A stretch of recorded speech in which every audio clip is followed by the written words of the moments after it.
예수 그리스도께서 십자가에 못 박히셨다가 사흘 만에 다시 살아나신 부활 주일입니다. 오늘 이 부활절 우리 주님의 부활이 여러분의 부활이 되기를 바라고 부활의 기쁨이 여러분의 삶 가운데 풍성하기를 축원합니다. 이제 우리가 예수님의 부활을 기념하는 것으로 멈춰서는 안 될 것입니다. 부활의 주님을 만나고 부활의 주님과 동행하고 부활의 주님을 정언하는 삶을 살아야 하겠습니다.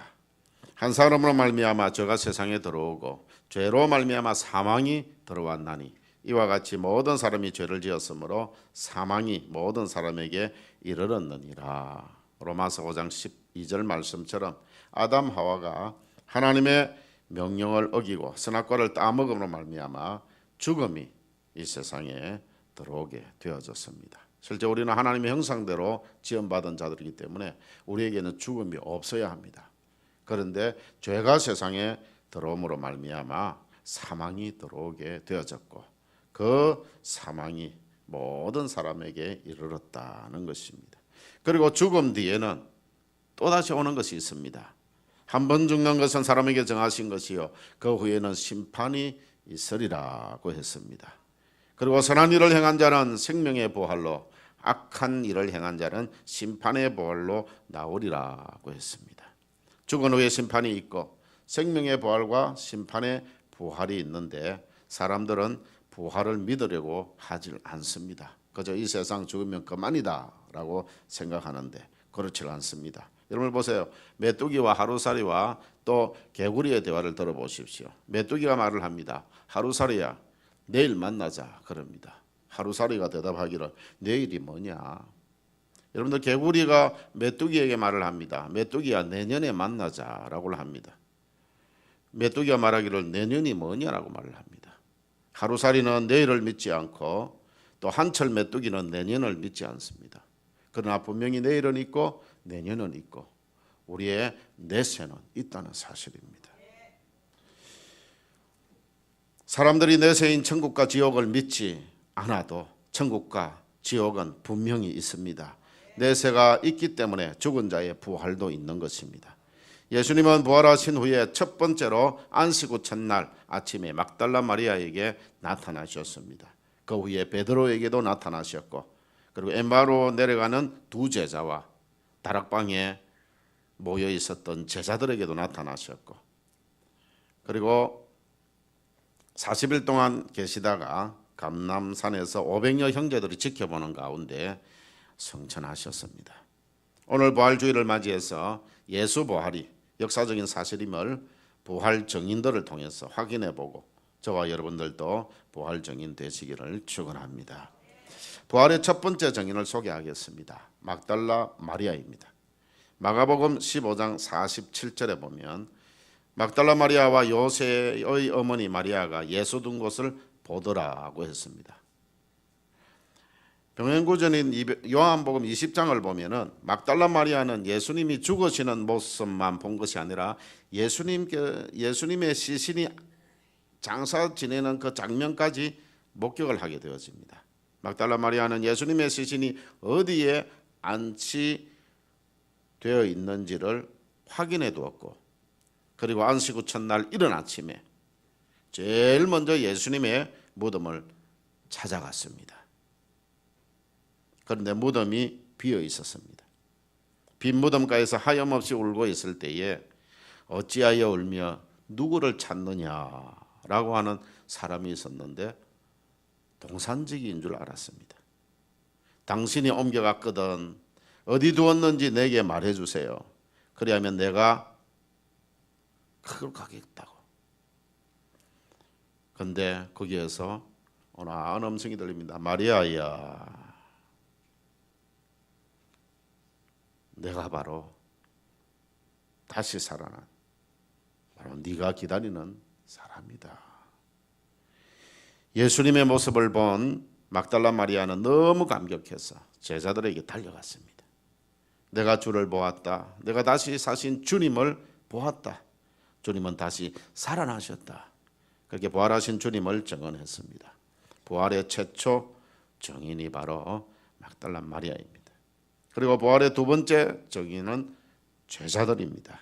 요한복음 20장 19절에 보면 안식 후 첫날 저녁 때에 이제 이른 아침에는 마리아가 예수님의 무덤으로 갔습니다. 그리고 빈 무덤을 보고 거기에서 살아나신 예수님을 보고 그리고 제자들에게 달려갔지요. 그러니까 저녁 때입니다.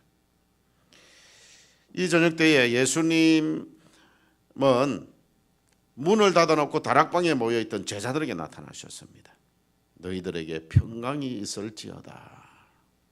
왜 그러느냐 하면 이들이 예수님 붙잡혀 갔을 때에 뿔뿔이 흩어져 버렸습니다. 자기들도 끌려가서 처형당할지 모른다는 그런 생각에 문을 닫고 숨어서 두려움에 떨고 있었습니다. 그런데 예수님께서 나타나셔서 너희에게 평강이 있을지어다 라고 했습니다. 이때 예수님은 이미 시공간을 초월하는 존재가 되어 있었습니다. 그 이전에는 시공간의 제약을 받았어요. 그런데 이미 시공간에 초월하는 그런 존재로 오셔가지고 거기에 제자들에게 나타나신 것입니다. 그러니까 그들은 유령인 줄 알았습니다. 그때 예수님께서 나타나셔서 하신 말씀 너희에게 평강이 있을지어다 말씀하시면서 십자가에 못 박히신 손과 장날에 찔리신 옆구리를 보여주셨습니다. 그때 도마라는 제자가 내가 그 손의 못자국을 보고 내 손가락을 그 못자국에 넣고 내 손을 그 옆구리에 넣어보지 않고서는 믿지 못하겠다고 했습니다. 그때 예수님은 도마에게 네 손가락을 이리 내밀어서 내 손을 보아라. 그리고 네 손을 내밀어서 내 옆구리를 넣어보아라. 그리고 믿음 없는 자가 되지 말고 앞으로 믿는 자가 되라. 그랬습니다. 도마는 바로 부활의 주님 앞에 엎드러져서 나의 주시며 나의 하나님이십니다. 그 고백했습니다. 여러분들 이 도마는 보아야 믿겠다라고 했습니다. 그러니까 네가 보고 믿는 자 말고 보지 않고도 믿는 자가 되라고 했습니다. 오늘 우리가 본문에 나타난 그 사도 바울 예수 그리스도를 육안으로 본 사람은 아닙니다. 예수님과 함께 동행했던 제자는 아닙니다. 그 후에 예수님 부활하신 예수님을 그의 영안이 열려져서 그렇게 본 그런 사람입니다. 그래도 예수 그리스도를 믿고 정인의 삶을 살았죠. 오늘날 우리들도 그렇게 살아갈 수 있습니다. 여러분들 여기 믿는 자가 되라고 했습니다. 믿는 자가 되면 예수 이름으로 귀신을 쫓아낼 수 있습니다. 믿는 자가 되면 뱀을 집어들고 독을 마실지라도 해를 받지 아니합니다. 믿는 자가 되면 병든 자를 위해 기도할 때 치유의 역사가 나타납니다. 여러분들 그래서 너희는 믿는 자가 되라고 했습니다. 이제 부활의 세 번째 증인을 소개하겠습니다. 엠마오로 내려가던 두 제자입니다. 이 사건을 잘 기록하고 있는 것은 누가복음 24장입니다. 예수님은 엠마오로 내려가는 두 제자를 만나 주셨습니다. 그들은 예수님이 십자가에 못 박힌 광경을 본 후에 깊은 절망과 낙심에 빠져서 엠마오로 돌아가고 있습니다. 예수님이 십자가에 못 박혀서 부활하신 예수님을 그들 보지 못했습니다. 그냥 십자가에 못 박혀 죽으시고 그리고 무덤에 장사 지낸 그 예수님밖에는 몰랐습니다. 그때 부활하신 주님이 나타나셔서 너희가 길 가면서 서로 주고받는 이야기가 뭐냐 물으셨어요. 그때까지도 몰랐습니다. 누군지 몰랐어요. 그들은 예수님 죽었으니까. 그 중에 한 제자가 이런 말을 합니다. 당신은 예루살렘에 살면서 최근에 거기서 된 일을 당신은 어찌 알지 못하느냐. 나사렛 예수는 하나님과 모든 백성 앞에서 말과 일에 능하신 선지자였다. 그랬는데 그가 십자가에 못 박혀 죽었다. 우리는 이 사람을 이스라엘을 구속할 사람이라고 믿었는데 그가 죽은 지가 사흘째가 되어졌다. 어떤 여자들이 새벽에 무덤에 갔다가 그 시체는 보지 못하고 와서 그가 살아났다고 전해주었다. 우리와 함께 한 자 중에 두어 사람이 무덤에 가서 보니까 여자들이 말한 대로 예수는 보지 못했다고 하더라. 소문만 듣고 지금 에마오로 내려가고 있는 거예요. 자기들 눈으로 보지 못했으니까. 이 두 제자는 예수님이 부활하셨다는 소식은 들었어요. 빈무덤이라는 소식은 들었습니다. 그 사실을 받아들일 만한 믿음이 없었습니다. 그래서 그냥 자기의 고향 에마오로 내려가고 있었던 것입니다. 선지자들의 말한 모든 것을 마음에 더디 믿는 자들아, 그리스도가 이런 고난을 받고 자기의 영광에 들어가야 할 것이 아니냐, 이렇게 말씀하시는 분이 예수님이시라는 사실을 깨닫고, 그래서 그들 눈이 밝아졌어요. 그리고 동행하고 있으신 분이 부활하신 예수님인 것을 깨닫고, 그리고 예루살렘으로 다시 돌아가게 되어졌습니다. 이들이 바로 부활의 세 번째 증인입니다. 이제 부활의 네 번째 증인을 소개하겠습니다. 바로 우리가 잘 아는 베드로입니다. 부활하신 예수님과 시몬 베드로의 만남은 참으로 감동적입니다. 베드로는 주님의 곁을 떠나서 옛날에 하던 대로 고기 잡기 위해서 디베라 바닷가로 갔습니다. 오늘 닭 울기 전에 네가 나를 3번 부인할 것이라고 하셨을 때 베드로는 주님, 내가 주와 함께 오게도 죽는데도 가기로 다짐했습니다. 내가 죽을지언정 주님을 결코 부인하지 않겠습니다. 모두가 다 주님을 부인할지라도 나는 결코 주님을 버리지 않겠습니다. 부인하지 않겠습니다. 혼장담했습니다. 그런데 닭이 울기 전에 3번 부인하고 말았습니다.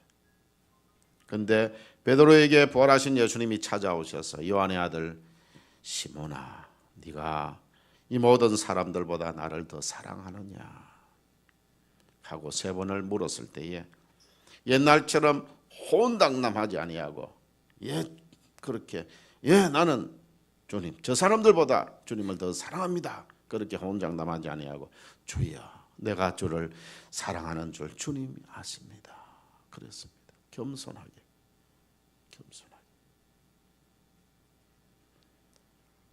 베드로가 그 이후로 많은 주님의 일들을 감당하며 주님의 정인의 사명을 감당하셨습니다. 이제 마지막으로 사도 바울의 증언인 오늘 본문을 다시 한번 함께 읽고 결론을 맺도록 하겠습니다. 그 다음에 마지막으로 예수 그리스도의 부활을 예수 그리스도와 함께 다니면서 그 부활에 증인되었던 사람들 말고 이제 그 이후에 그 위에 부활하신 주님이 다메섹 도상에서 나타나셔서 보여주셨던 그 사도 바울, 그 바울의 증언을 우리 한번 다시 읽도록 하겠습니다. 시작. 내가 받은 것을 본문 다시 한번 더 읽겠습니다. 시작. 이는 성경대로 그리스도께서 우리 죄를 위하여 죽으시고 장사되는 바 되셨다가 성경대로 사흘 만에 다시 살아나사 게바에게 보이시고 후에 12제자에게와 그 후에 500여 형제에게 일시에 보이셨나니 그 중에 지금까지 대다수는 살아있고 어떤 사람은 잠들었으며 그 후에 야고보에게 보이셨으며 그 후에 모든 사도에게와 맨 나중에 만삭되지 못하여 난 자 같은 내게도 보이셨느니라. 바울에게 보여주셨던 예수님, 우리의 영안을 열어서 우리에게도 보여주셨습니다. 그래서 우리는 영안을 열어서 우리의 믿음으로 예수 그리스도의 부활을 믿는 것입니다. 예수님은 부활을 제자들에게 보여주셨고 여인들을 위로하셨고 40일 동안 계시다가 500여 형제들이 지켜보는 가운데 감람산에서 재림을 약속하시고 성천하셨습니다. 내가 너희들 보는 앞에서 가는 대로 다시 오겠다 하셨습니다. 이 세상 마지막 날 우리 예수님이 천군 천사의 나팔 소리와 함께 이 땅에 재림주로 심판주로 오실 것입니다. 그때 선한 일을 행한 자, 예수 믿고 예수 그리스도를 구주로 영접한 자, 부활의 주님을 영접한 자들은 생명의 부활로 일어나게 되어질 것이고 예수 그리스도를 믿지 아니하고 악한 일을 행한 자들은 심판의 부활로 다시 일어나게 되어질 것입니다. 그날에 우리 모두가 생명의 부활로 일어나서 모두 저 천국에 이르게 되시기를 축원합니다. 사랑하는 성도 여러분, 사람들은 예수 부활을 부정하고 있지만 저와 여러분들은 예수 부활이 역사적인 사실임을 믿고 예수 부활 증인 되시기를 축원합니다. 모든 사람들, 모든 성인들이라고 하는 그 사람들의 무덤은 지금도 있습니다. 그대로 있고 그 안에 썩은 채로 흙으로 돌아간 채로 그대로 있습니다. 그러나 예수님의 무덤은 비어 있습니다. 부활하셨기 때문입니다. 예수 부활은 우리 부활입니다. 예수 부활 내 부활입니다. 여러분의 부활입니다. 예수 부활 증인이 되시기를 바랍니다. 오늘 부활절을 맞이하여 여러분과 여러분의 가정, 우리 원래교회의 부활의 소망, 천국의 축복, 이 땅에 하나님께서 허락하시는 놀라운 은혜와 복을 충만히 받아 누리시기를 축원합니다. 우리 이 시간에 171장 찬송을 하도록 하겠습니다. 이 171장은